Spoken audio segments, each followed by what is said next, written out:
I'm still in love with my ex-GF of 2 years. I can't talk to her, even though she's been wanting to reach out and talk. I've been wanting to break up with my current GF for a while now, but she is really emotionally dependent on me, and we are on the lease with one other person for another 8 months. I want to break up, because I feel miserable lying and dreaming about my ex constantly, but I don't want to make things terrible for her and my roommate for as long as they live here. Laura, I miss what I thought we had. We laughed so much, and I was so happy around you. It felt like I found my person. Our sex life was amazing, until we kept hitting speed bumps that made sex less frequent. But I have to accept you pushed me away and then threw me away. And I have to accept I made you coming back unlikely after ducking your former best friend after you dumped her then me a month later for revenge. I was hoping it would help me move on. It didn't. Still missed you deeply. But I've been moving on recently. I can almost bear the thought of seeing you around the spot we met at.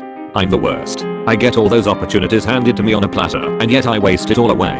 I can't be happy. I keep thinking about all the things that I gave up on all the time that I wasted on stupid shit. It's such an overwhelming feeling. I have no passion, no drive, no structure. I don't know what to do. I'm a degenerate, a failure. If you ever had any hope for me, I'm sorry for disappointing you. I knew what was coming, but I chose to look the other way.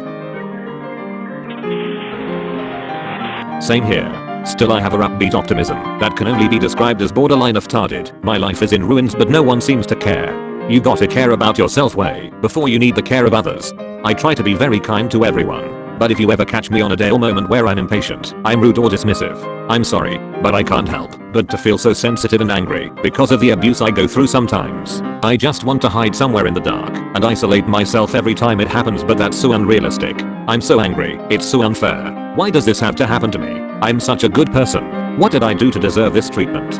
I miss my boo. She avoids talking to me, and when she's not she never talks direct but drops the hints. I don't get those at all. Duck off. Why? I just want someone to talk to and cuddle with and duck. Feel like I've been stuck for the past 10 years. Had a major depression, got out of it, but everything since then just hasn't been the same. Personal growth has come a long way. Everything else seems to stay behind. Starting to feel like more of a loser over time and everything slips away. Lost the only girl I ever loved to another guy. My group of friends slowly drifts off. Feeling lost.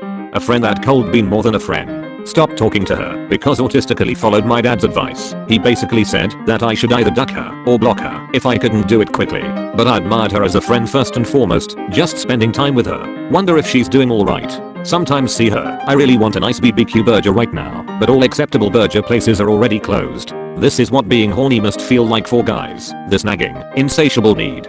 Still stressed about my programmer job. Even my heartburn returned. I feel like in school again. But it gets better every day. My old friend is reaching out to me, but he ducked my crush despite knowing I have still been considering her as potential partner. I ducked her too, first. Obviously. My head is burning. I need some rest. I'm also really ducking anxious about my programmer job that I started a month ago. I've been programming for 4 years. The work is fine, but I'm really struggling to feel myself at this new job. I don't know why. Everyone's really nice, but I'm a total mess and can barely manage talking. I'm now running the risk of coming across as ice cold or autistic by responding with silence when I can't get brain to do words. Ducking same, except I'm a junior. They are nice as well, but I'm afraid they are talking shit behind my back how shit I am and plan to fire me. No signs of it though, lol. Let's hope this environment change stress will go away. Second month for me, and it's a little better, though still I have the imposter syndrome. Definitely in your head, but I know the feeling. What I find helps me is try to look at it from their perspective. Think of yourself as a long-term investment. You're not likely to be a trailblazer, but you're also not likely to go anywhere else anytime soon. They also carry a lot of the responsibility for making sure you fit in. Otherwise someone will have to answer for what looks like a bad hiring decision. For me this is the first time where I genuinely believe in the business and in the thing we are making. I'm actually quite used to the sense of camaraderie you get from working overtime on horrifically managed projects and trying your best to do slightly better than the most hacked together solution you could do in the time. I made some really good friends with people I used to plot with about quitting. Now I'm surrounded by really smart people who actually want to write good software, and it makes me think I spent my whole career just coasting along being average when the bar was low. So yeah, the possibility that I've stepped into something I'm unworthy of is definitely on my mind. At this rate I'm not gonna get a chance to have a GF. You seemingly don't understand my situation if you blame me for not having will. How I'm not on autism bucks is beyond me. Some old lady cut the line in the grocery shop today and I raged at her.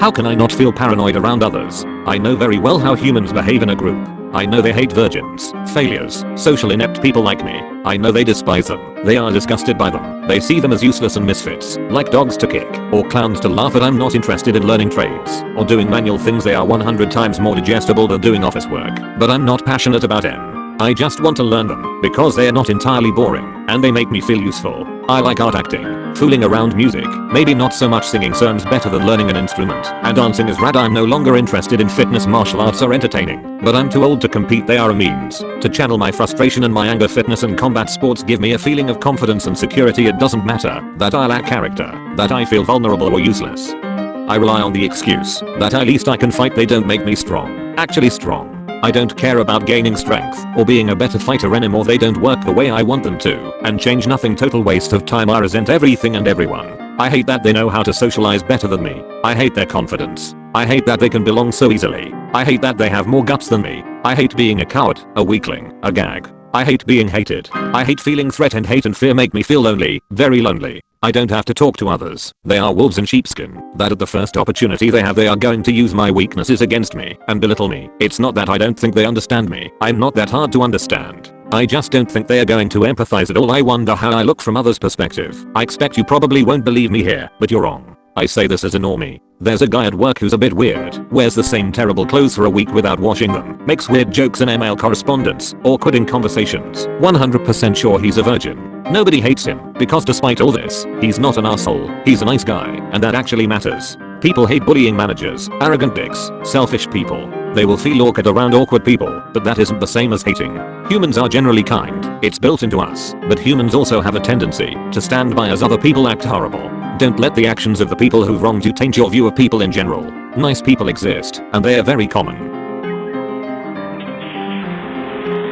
Not that guy, but I would at least drop it down to common.